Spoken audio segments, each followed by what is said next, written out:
One of my favorite things about traveling is discovering new foods. We had the opportunity to spend some time in Australia a few years ago, and Australia is full of foods from all over the world. It was awesome. And one food that really intrigued me was very popular. I saw it in all the farmers markets, and I couldn't wait to try it. Unfortunately, it wasn't gluten-free. So I had to learn to make it myself. My friend happened to gift me this cookbook from Pete Evans. He's an Australian chef. And in this cookbook, he has that particular dish I was so excited to try. It is called Gozleme. It's a Turkish dish. And it takes spiced lamb, places it between flatbread, and grills it to perfection. It's absolutely delicious and very easy to make. I'm gonna show you how today. Let's go.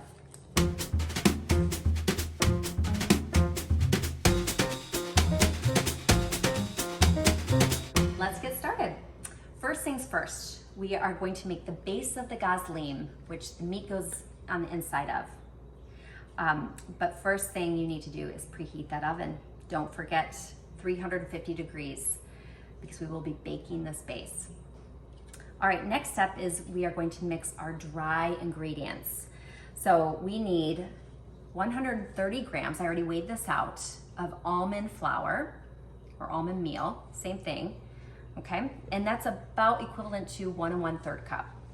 I'm going to add 65 grams of tapioca starch or flour, however you say it, to my almond flour, and that is about 1/2 cup. And we're going to add 1/2 teaspoon of sea salt. Okay, and then we're going to mix that up. Now, something to keep in mind too, I read through my recipe and it calls for 3 tablespoons of coconut oil melted and cooled. So I've already done that. You can see it. I do it on the stove in a small pan. That way I can keep an eye on it and I know exactly when it's done and it doesn't come to a boil, doesn't get too hot. I can remove it from the heat straight away and let it cool enough to add it to the egg mixture. And it's gonna be cool enough so that it won't cook my eggs. But you don't want to get so cool that it solidifies again. You still want it to be a liquid, okay? All right, so I went ahead and whisked up the dry ingredients together. As you can see, I'm gonna set this aside. Grab about medium-sized bowl and we're gonna do our wet ingredients, okay? So first thing, let's go ahead and do our eggs in case we happen to get some shell in there. It's easier to get the shell out if you have less things in the bowl. I got a piece of shell in. I'm gonna show you a fun trick.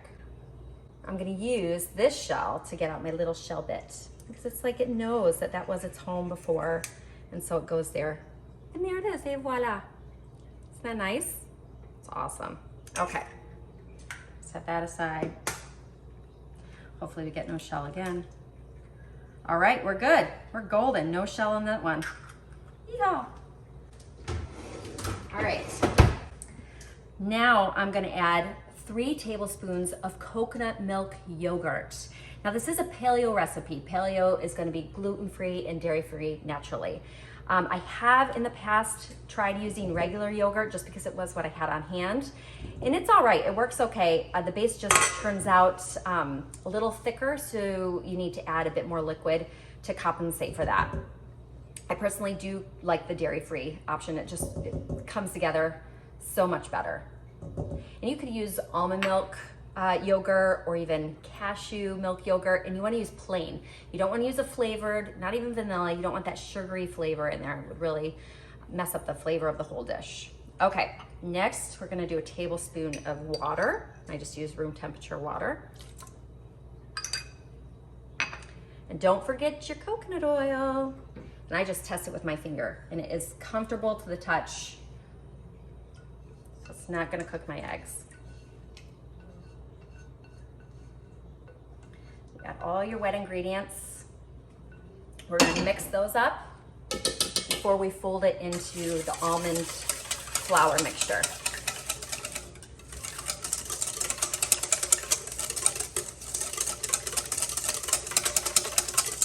I'm just trying to get all of this mixed up so it's one color.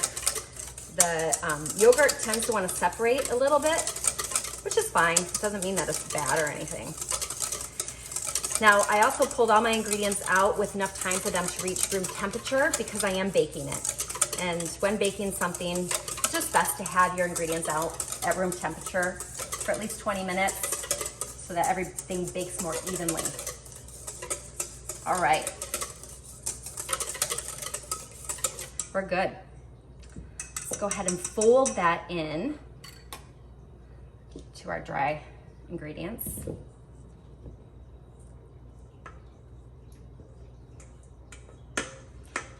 When recipes call for folding things in, it's just gently mixing things in. You're not gonna wanna whisk it, just gently mixing it in to incorporate everything together and get it just combined.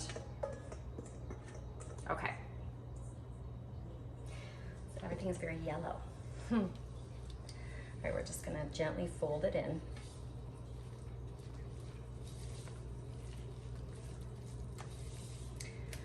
Sides and the bottom.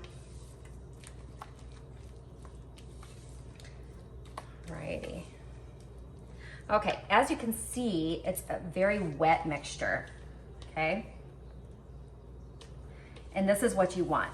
If it's too thick, you're gonna wanna add a little bit more water, just little teaspoons or maybe even tablespoon as you go, but little by little. Just add some more liquid. But this is exactly what you're going for. See how it easily comes out like that? Almost like a pancake batter. All right. Now we're gonna pour it onto a pan to be baked. Now we're ready to place the base on the tray and get it in the oven. Now this is a smaller tray and it's about 14 inches by 10.5 inches. And I find it to be the perfect size for this base.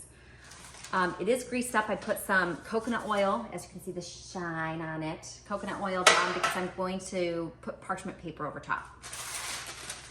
There's my parchment paper. The coconut oil just keeps the parchment in place as I'm spreading the mixture down. Okay, here we're gonna put it on.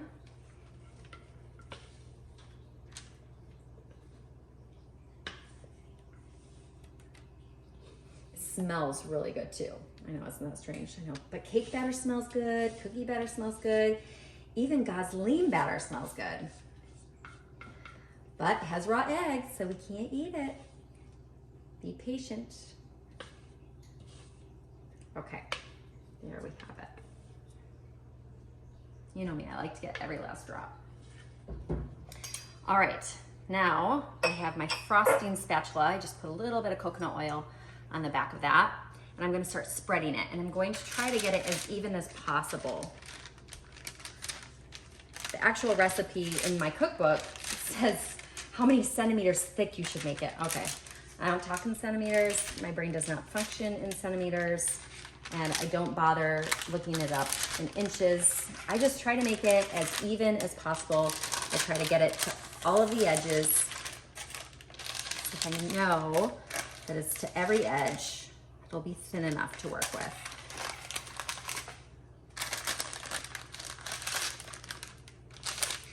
You just want to make sure that you don't have any gaps, like big gaps. You don't want to see the parchment paper, like a hole in your base. That's what you're going for, is no holes in the base. So follow that edge all the way around. And then the middle always seems to have a thicker bit, so you just take that and move it to the outside. So you don't want it to be super thick in the middle and then super thin on the outside. Look how nice it's looking though. Let that parchment down to the corners. I'm gonna show you a spot right here. Right in the middle, there's, you can see the parchment coming through. So you wanna get a little bit more on that, okay? You don't wanna have a hole and see it broke a hole through because there's a bit of a wrinkle in the parchment. And that's normal. This is it's a very, very thin flatbread. So when it comes out of the oven, you're gonna have some wrinkles in it. Don't fret. It's just how it goes. Okay, this is all ready to go. We're gonna go pop it in our oven that's already preheated to 350 degrees, and we'll put it in there for about 7 to 9 minutes. I place it on the middle rack important when baking. Open up my parchment so it bakes evenly. I'm going to turn on my oven light, and we're going to start with 7 minutes and check it after 7 minutes. Might need to put a couple extra minutes on it. We'll have a look after 7.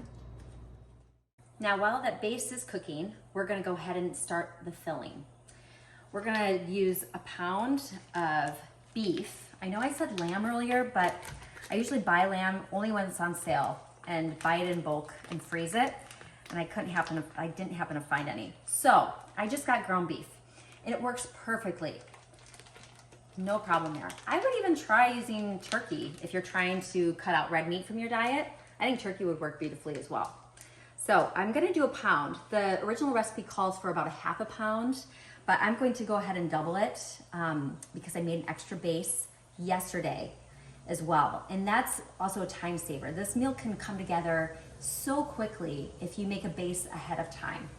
So let's go ahead and add 1 pound. We're gonna brown that for around 5 minutes before we add any of the other ingredients. I have the stove turned to medium heat. You know what I forgot?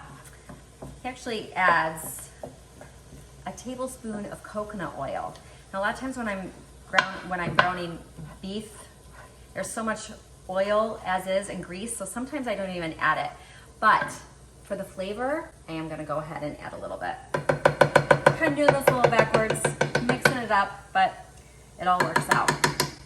It's not the end of the world. Okay, I'm gonna add the coconut oil now, add it to the beef, break this up.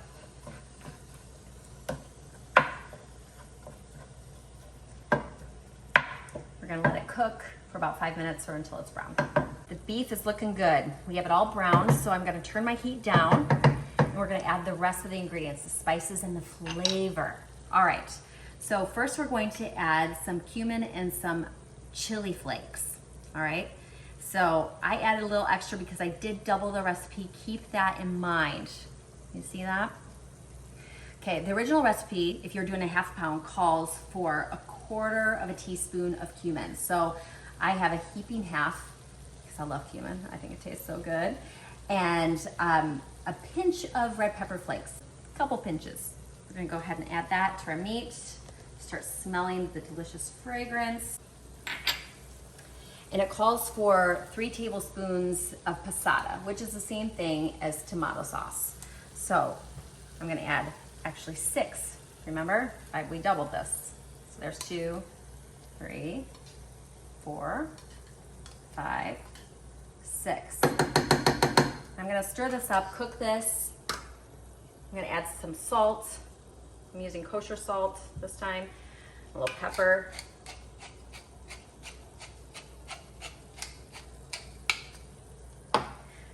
We're gonna stir it up and cook it until it gets a little dry. And sometimes I do add a little extra tomato sauce, so just keep an eye on it. And if I want it to be a bit more saucy, I add some extra. And you can taste it as you go so you get the right flavor that you're looking for. Also, feel free, if you happen to have some fresh herbs on hand, like oregano or basil, thyme, that would be great in here too. All right, we're gonna let some of this liquid cook off. I am gonna add a little extra of the tomato sauce.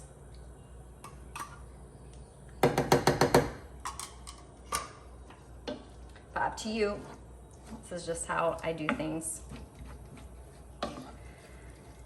You know me, I like mixing things up. It's just how I roll. It smells really, really good. Okay, and our base, the timer is just about to go off, so let's go check that base out, see if it's ready, or see if it needs a little more time. So the timer just went off. We're gonna check it. It smells really good, but I do want it to brown up just a little bit. See how these bubbles happen? That's normal, don't freak out.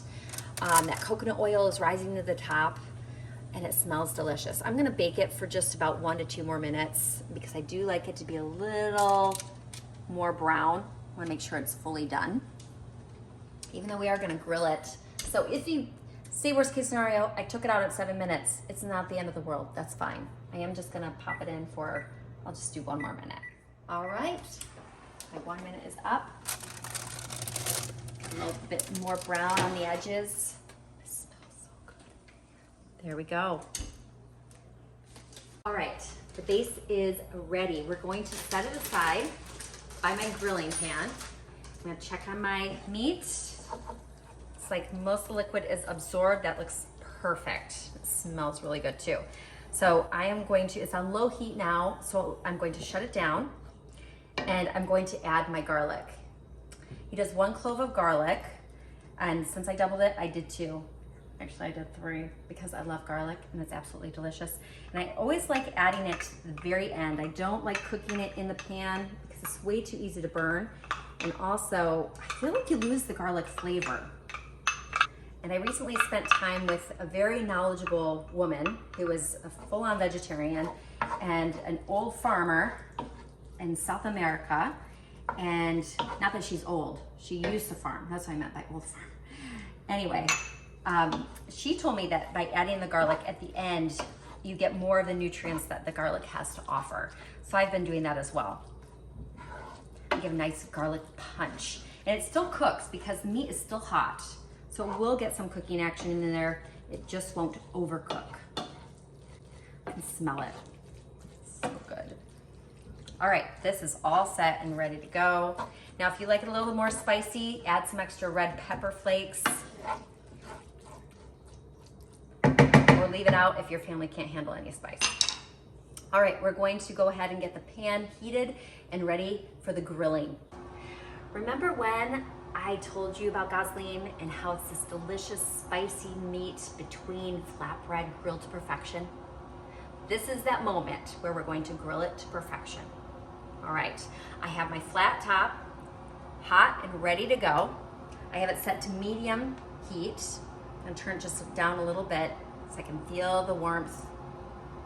And I'm gonna add some coconut oil directly to it.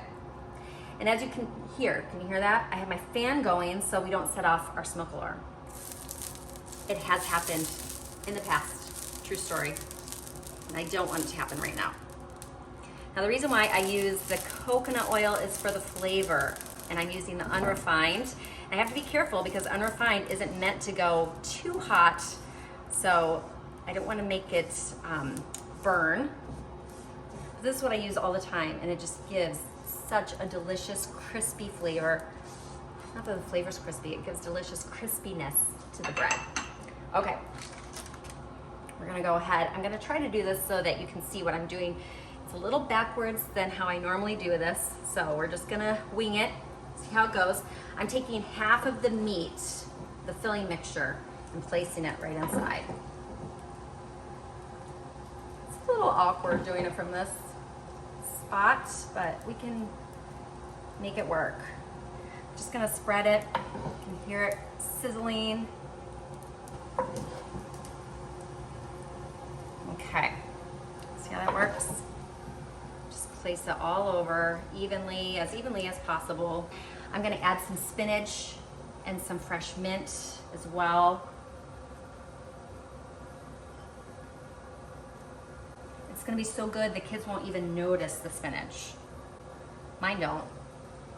Usually they say, "What's this? Mom, what is this in here?" They just devour it.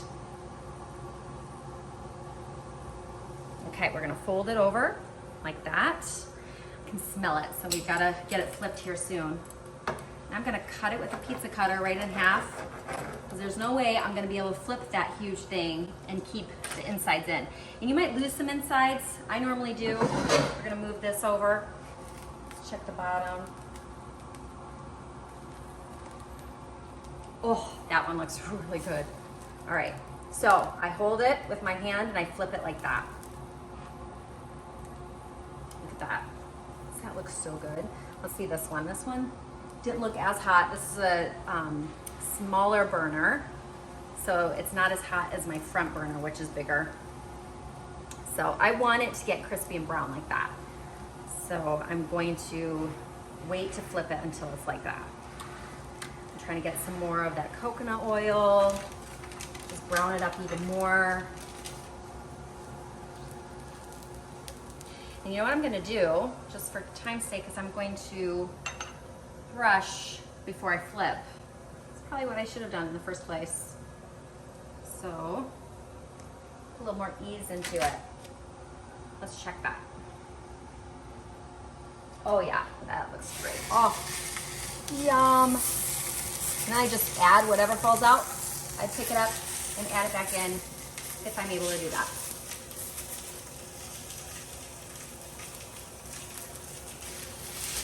You see the sides of it? Look at that.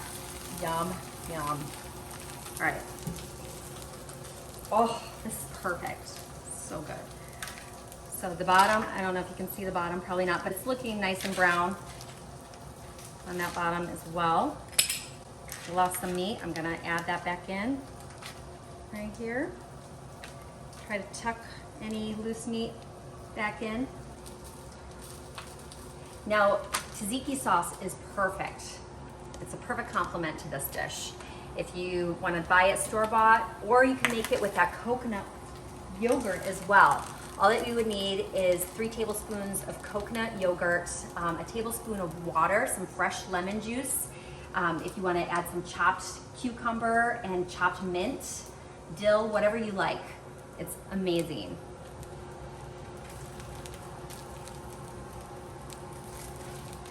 We like to serve it with fresh lemon wedges as well. And that's it. Pretty easy, huh? All right, this meal is best served hot, straight off the griddle. So you're gonna wanna cut it up.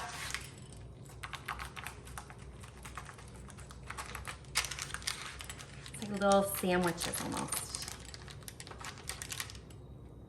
That. I'll include that tzatziki sauce recipe in the description below, because that is a dairy-free option.